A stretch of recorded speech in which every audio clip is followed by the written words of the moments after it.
Now that Officer Mohammed Noor is under criminal investigation for shooting an armed yoga instructor Justine Damone, he has suspiciously refused to answer any of the investigators' questions. However, much to the Somali cop's dismay, his neighbor has come forward with a damning secret that Noor hoped would never surface. In one of the most shocking and bizarre news stories of the year, fully trained Minneapolis police officer Mohammed Noor was given paid leave after shooting and killing Justine Damone. Russ Ike Damone had just called the police to report a possible sexual assault behind her home when Noor, who was in the passenger seat of the squad car, shot his service pistol through the window of his partner and driver Officer Matthew Harity, killing the pajama-clad Damone within minutes. As the nation reeled over the senseless killing, blistering reports emerged, showing not only that Noor was already the subject of 2 ongoing criminal investigations, one involving assault and battery of a woman, but he had earned a total of 3 criminal complaints in the 2 short years he'd been with the 5th Precinct. Although many believed this revelation to be the most damning evidence against Noor, the Somali officer's neighbor just divulged information that utterly destroys any character defense Noor's attorney hoped to use.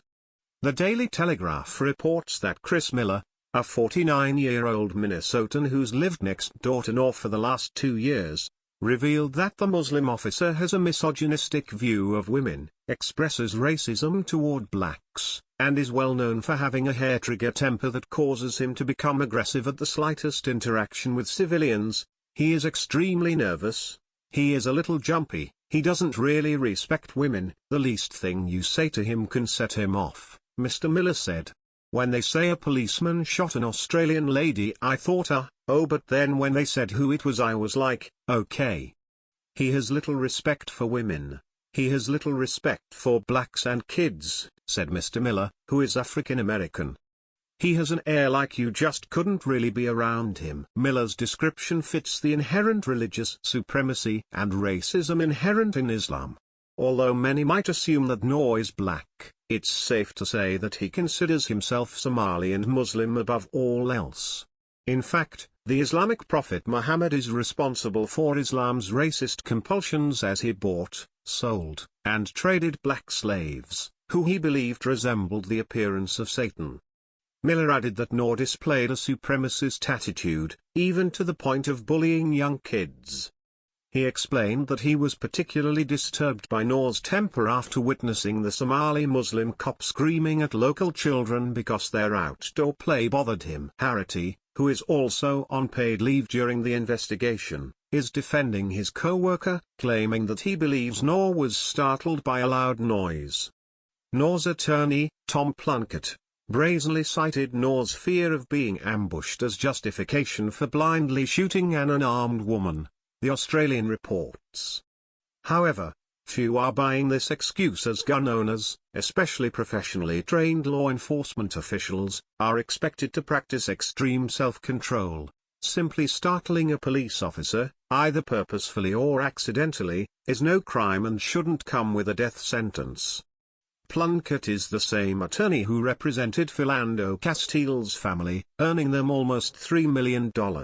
So many expect that the high-profile lawyer is out to make Damone's devastated family suffer even more than the loss of their loved one. As expected, Noor, the first Somali-American Muslim police officer of the 5th Precinct, the man who was hailed by the mayor and left as a beacon of diversity, was unqualified, incompetent, and utterly dangerous. He was simply a political prop placed in the department by the left to ward off racism and Islamophobia accusations.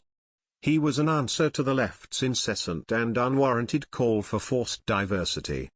Now, he's been outed as a racist, misogynist, violent religious supremacist. The case plays out like a thought-provoking fable, a tale of 2 immigrants welcomed in to contribute their cultures to our society. On one hand, an Australian beauty brings light and spiritual guidance to her clients. On the other hand, a Somali supremacist brings religious oppression and hatred, eventually taking the life of the peaceful immigrant. Please share the story and tell us what you think by clicking one of the buttons below. We want to hear your voice.